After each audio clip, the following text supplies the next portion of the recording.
تخيل وانت قاعد في البيت سنة عام 1990 كانت الجرايد بتكتب ان مصر ممكن تكون دولة غنية ودولة ثرية في جميع مواردها الاقتصادية. او ربنا الحاجات دي لو كانت اتحققت عام 1990، دلوقتي مصر في 2025 كانت هتبقى دولة غنية جدا جدا جدا جدا في جميع مواردها الاقتصادية. وده مش فيلم كوميدي ولا خيال علمي، دي حاجة كانت ممكن تحصل حقيقة.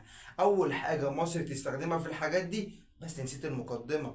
السلام عليكم ورحمة الله وبركاته، أهلا بكم في حلقة جديدة من برنامج العبقري. أول حاجة مصر لو كانت استخدمتها سنة 1990 كانت هتتقدم في مجالات كتير جدا، وهي الحاجة الوحيدة اللي بتنافس عليها دلوقتي في المقام الأول المملكة العربية السعودية والولايات المتحدة الأمريكية. مصر لو كانت عملتها 1990 كانت تبقى دولة متقدمة جدا، هي طفرة البترول والغاز الطبيعي.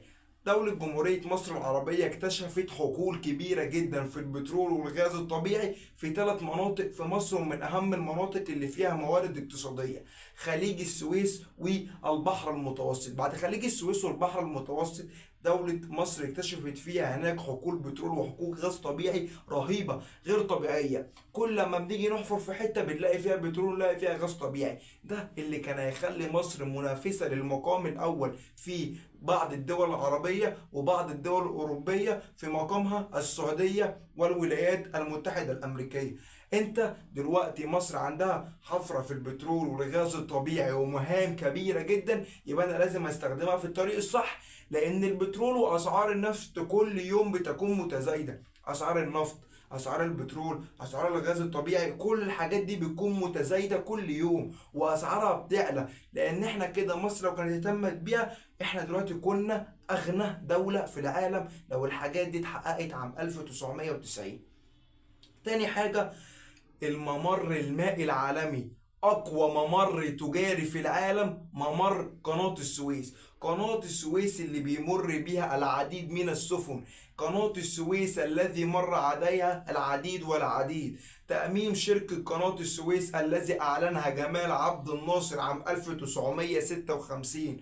أقوى ممر تجاري في العالم كان معمول فين؟ كان معمول في مصر، ودي على حسب قناة السويس. قناة السويس التي تمر بها العديد من البلاد الأوروبية والبلاد العربية لنقل بضائعهم وممتلكاتهم التجارية. لأن الموارد الاقتصادية من أهم مشروع قناة السويس المائية كانت ممكن تحصل على حسب الحاجة اللي احنا بنستخدمها. لأن انت عارف دلوقتي اقوى ممر مائي احنا، اقوى ممر تجاري احنا، في ناس عاوزه تنافسنا بس ده بعدكم محدش يعرف ينافسنا.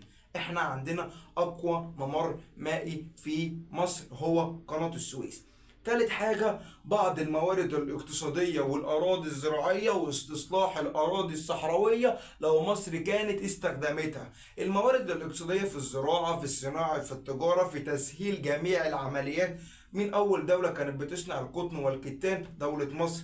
مين أول دولة كانت بتصنع الرز وبتصنع قصب السكر؟ دولة مصر. في جميع المحاصيل بقى، إذا كانت محصول صيفي أو إذا كان محصول شتوي. لازم تعرف إن بعض الزراعات وبعض المواد الغذائية اللي دولة مصر استخدمتها كانت مليانة العديد من الاستثمارات الكبيرة اللي إحنا ممكن نحتاجها في أي وقت، لأن دولة مصر دولة كبرى ودولة عظيمة.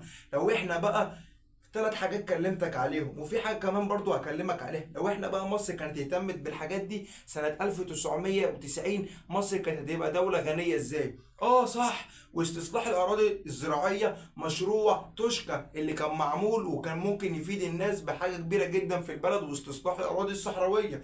وكده كمان هيبقى مع مين؟ هيبقى مع وادي النيل اللي هو نهر النيل اللي هو اقوى شريان مائي في العالم. نهر النيل اللي كان موجود فين؟ موجود في مصر. يعني تصدق مصر عندها كل الحاجات دي، ولو احنا كنا عملناهم ان شاء الله صح كنا هنبقى اغنى دولة في العالم او ربنا. رابع حاجة مهمة جدا اللي انت لازم تكون واخد بالك منها، القوة البشرية والصادرات العالمية. الصادرات العالمية والقوة البشرية لو انت رجعت لسنة عام 1990 وجبت التعداد السكاني بتاع مصر هتلاقينا حوالي 55 مليون بس. دلوقتي بقى احنا كام؟ 110 مليون و120 مليون، بسبب حاجات كتيرة جدا كانت بتحصل، والهجرة الشرعية اللي بتجيلنا من جميع البلاد الأوروبية وجميع البلاد العربية.